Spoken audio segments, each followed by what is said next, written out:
श्रीगुरुभ्यो नमः हरिः ओम् ॐ अखण्डानन्दसम्बोधः बन्धनात् यस्य जायते गोविन्दं तमहं वन्दे चिदानन्दतनुं गुरुम्. So yesterday we saw what is panchikarana and why we should have to accept panchikarana. Because there is no Purupakshi actually, there is no opponent, but Bhagavan Bhashyakara himself presented an opposition where he asked, oh, there is Trividkarna also. There is creation accepting only 3 elements. Why do you have to accept the 5 elements and mix it up and all that? So then we answered, no. The Panchikarna, the Trividkarna also merges. There is no issue. A. And even if you don't accept that, there is no contradiction here. It's not self-contradictory because Vedas are not interested in establishing the creation. So there is no issue here. So with these 2 answers, we refuted the opposition. Again, now the question there was, see, another doubt he said.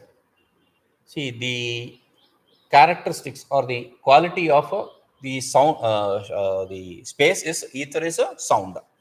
The quality of air is a touch. The quality of fire is a form.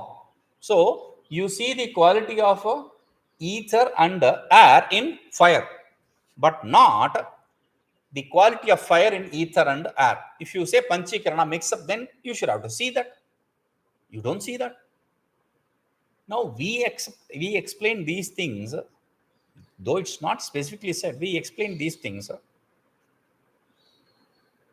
The quality of ether is this, and the quality of air is that, and the quality of fire is this, and all that we explained. It is not explained here yet. But that is why these shlokas should have been explained earlier.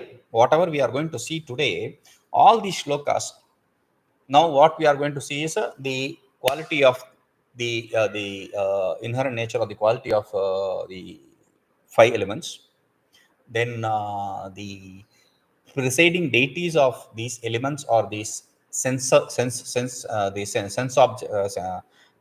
organs, both knowledge and action sense organs, which are from this, and the mind, etc. Okay, now this is what we are going to, all this should have been explained earlier. See, if the qualities of these sense organs are the ether, etc. elements were explained earlier, then we need not have explained so many things. It's already understood. We know that. So we'll see. Why, I don't know why he brought it here, but this probably should be before the Panchikarana, while explain the creation. anenodbhūtaguṇakaṃ bhūtaṃ vakṣye'vadhāraya śabdaikaguṇamākāśaṃ śabdasparśaguṇo'nilaḥ tejaḥ śabdasparśarūpairguṇavatkāraṇam kramāt āpaścaturguṇaḥ śabdasparśarūparasaiḥ kramāt etaiścaturbhirgandhena saha pañcaguṇā mahī. anenodbhūtaguṇakaṃ bhūtaṃ vakṣye'vadhāraya śabdaikaguṇamākāśaṃ śabdasparśaguṇaनिlaḥ tejaḥ śabdasparśarūpairguṇavatkāraṇam āpaścaturguṇaḥ śabdasparśarūparasaiḥ kramāt etaiścaturbhirgandhena saha pañcaguṇā mahī. So what he says is this: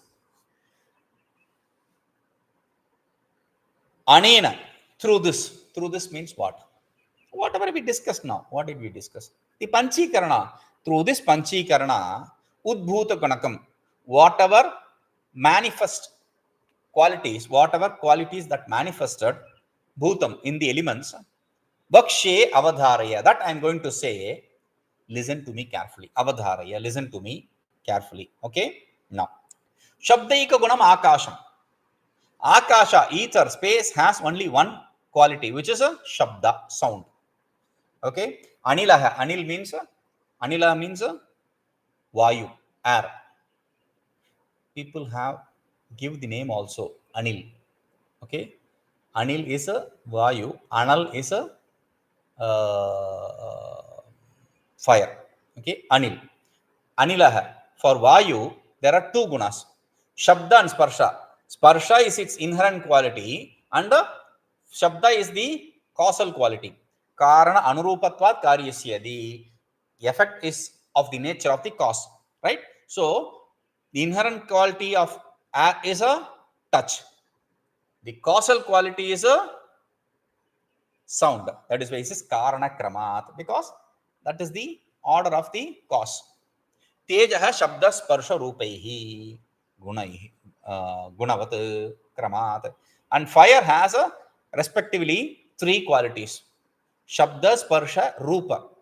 Śabda from ether, sparsha from air, rūpa form from itself. Okay, inherent quality of the fire. Then āpaḥ śabdasparśarūparasaiḥ chaturguṇāḥ. āpaḥ, water has four qualities, which is a śabda, sound, ether, sparsha, air, touch, then rūpa, form, fire, then its own quality, which is a rasa, taste. Okay, now etaiścaturbhirgandhena, with all these four qualities, which is a sound, touch, form, and taste. Gandhaṃ saha, along with the fragrance, smell, mahī pañcaguṇā. Mahī means earth. Mahī pālaha, etc. We have mahī. Mahī pāla means king. Bhūpālaha, mahī pāla, king. Mahī means earth. Okay. So, mahī in earth, pañcaguṇāḥ, five qualities there are. So, inherent quality of the earth is fragrance. So, the qualities of the cause is also taken into account. Now, in Panchadashi, he explains this through abhinaya, through gestures. Like, space has the quality of sound. The thunder, etc. we hear. That's the quality of sound, space. Okay. Now, water has air has two qualities. Its inherent quality, touch. Oh, it's cool breeze. Oh, it's warm, very warm. How do you know? The warm air is coming. How do you know? It hits your body. You feel that in the touch, the sensorial experience of touch. Okay. Now, there is another quality of air, which is a sound. How do you know? So, air is that which carries sound from one place to another. A. And the air, wind, when it is a very light, you don't hear anything. But when it is a little fierce, then you can see the rustling sound of you can hear the rustling sound of the leaves, etc. When it is like a tornado or like a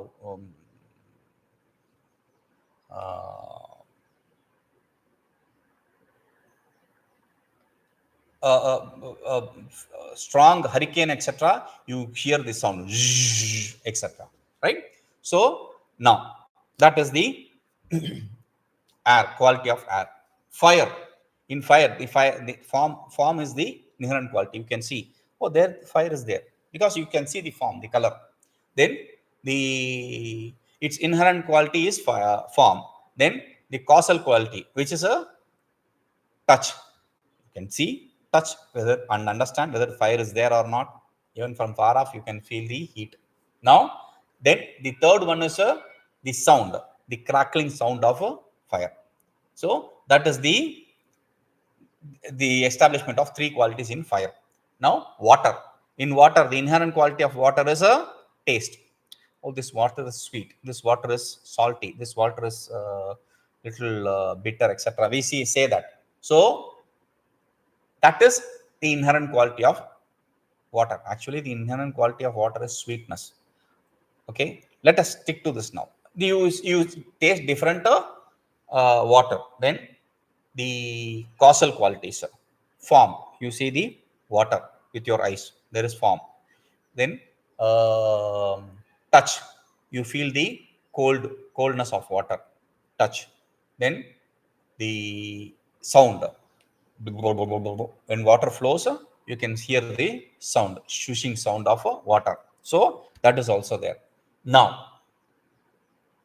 the fifth element is earth. Earth has at its inherent quality the fragrance. When it starts raining, then it releases ammonia or whatever, and you smell the earth. There is earthly smell. So during the first rains, you can see that. So that is because of the inherent nature of earth. That is one. So then taste.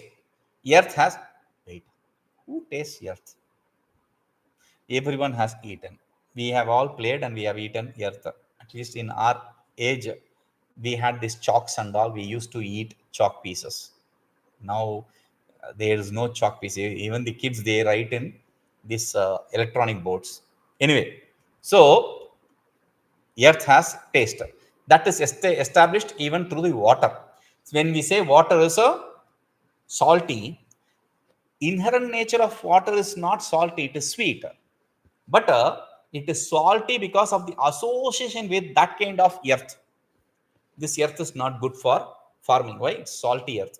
How do you know? Because the water is salty, right? So it's hard, heavy water and all that. It's all because of the earth, not the water itself. Okay. So that is seen in the earth. The taste is seen in the earth. Then the form.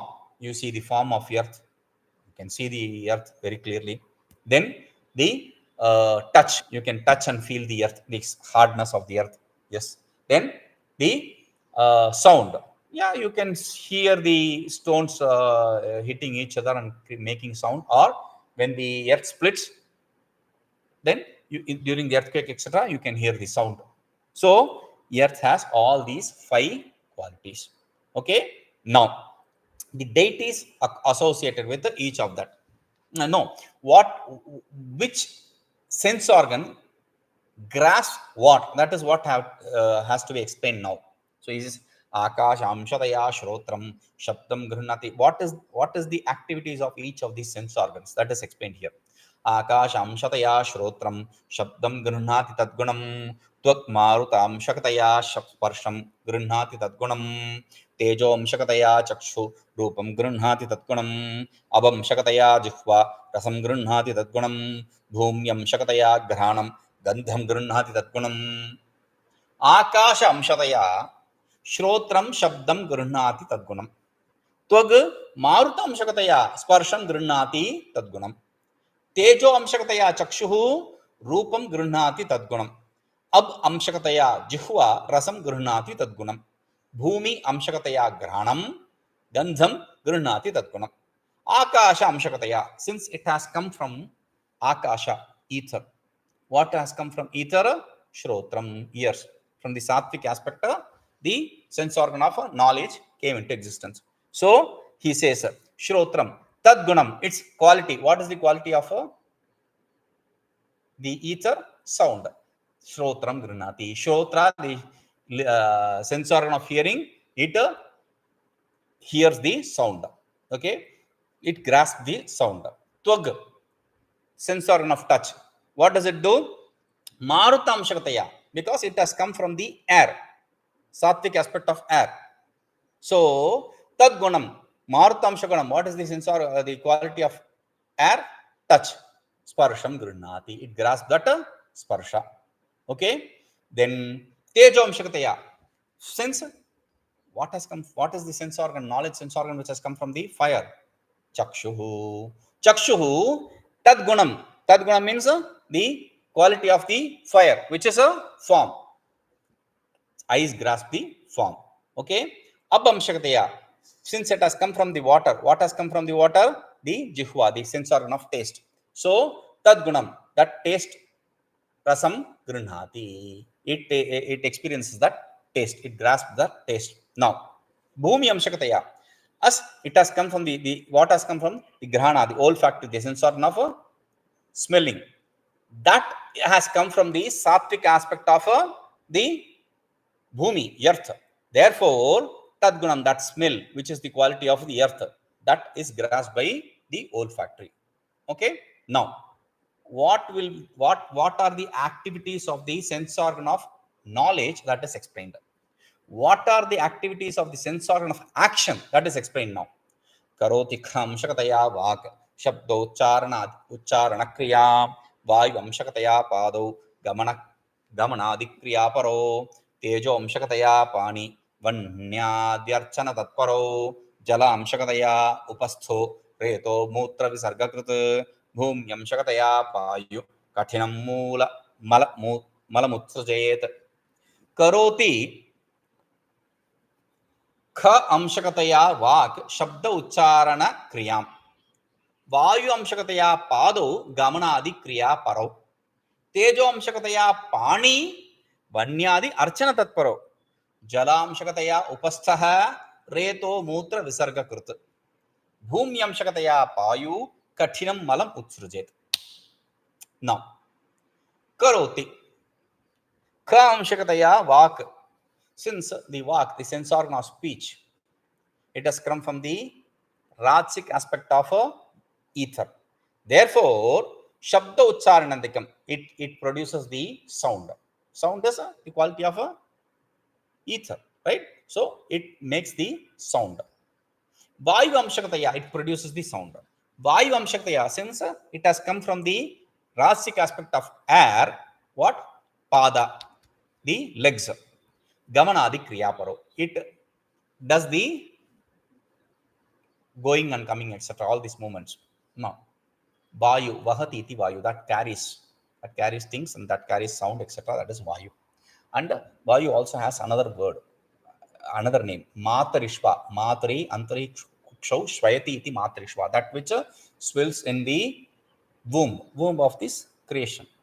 Between the earth and the space, there is this gap. In this gap, it moves around. So that is why it is called Vayu is also called as a Matrishva.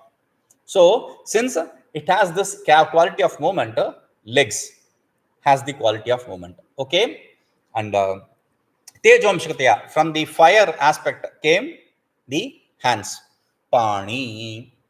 Then what does it do?